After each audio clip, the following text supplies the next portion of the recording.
The unspoken rule of respect. The modern world is obsessed with validation. We are told to stand up, speak out, demand our worth, and fight for respect. We are taught that if we are loud enough, accomplished enough, or kind enough, the world will eventually bow its head. But human psychology operates on a much darker, much more perverse mechanism. There is an unspoken rule about respect. It cannot be negotiated. It cannot be demanded. And the moment you actively chase it, you have already guaranteed that you will never receive it. Human nature instinctively despises desperation.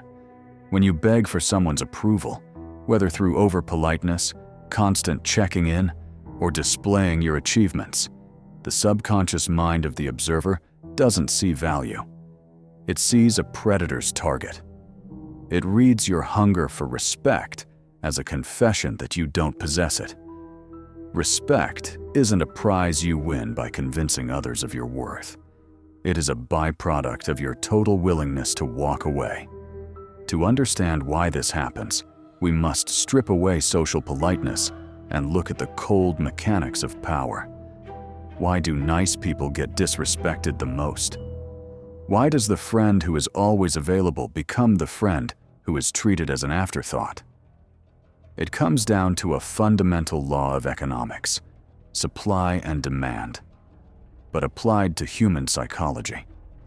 When your time, your kindness, and your approval are in infinite supply, their psychological value drops to zero.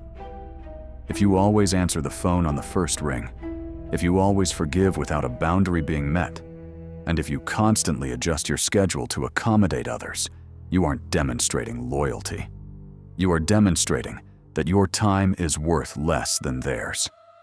The human brain is wired to test boundaries. From childhood to adulthood, people will continually push against your parameters to see where they break. If they push and find nothing but compliance, their subconscious files you under a dangerous category: safe. And in the hierarchy of human behavior, safe people are not respected. They are used. Look closely at the people who command the room without saying a word.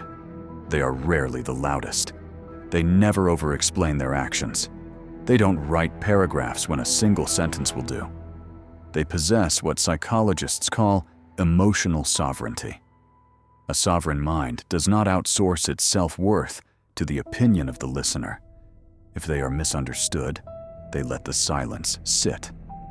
They do not beg for permission, nor do they enter into debates about their value.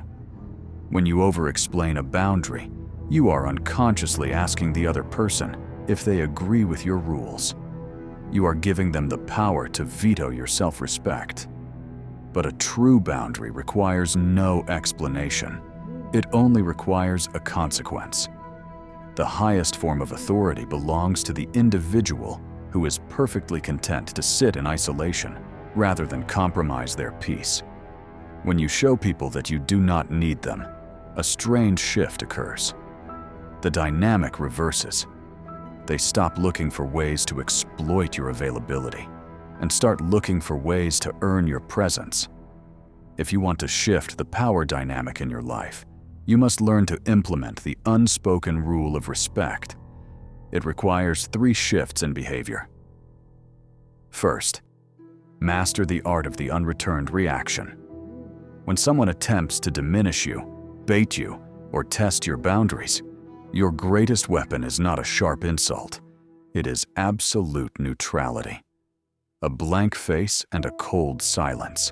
When you refuse to give an emotional reaction, you starve the manipulator of their leverage. Second, stop over-explaining. If you cannot attend an event, say, "I can't make it." Do not add a laundry list of excuses to justify your choice. Let your refusal be a sovereign entity. And third, establish your walking away point. You must genuinely be willing to lose the friendship, lose the relationship, or walk out of the room the moment your boundary is crossed. If you bluff, human nature will detect it instantly. A boundary without a consequence is just advice. and people do not respect advice. The world rewards those who respect themselves first. It is an uncomfortable truth, but a necessary one. Stop asking for permission to occupy your space. Stop negotiating with people who only benefit from your weakness. The conscious mind lies, but the subconscious always leaks. Pay attention to the energy people bring into your space. And remember, the more you chase respect, the less they have to give.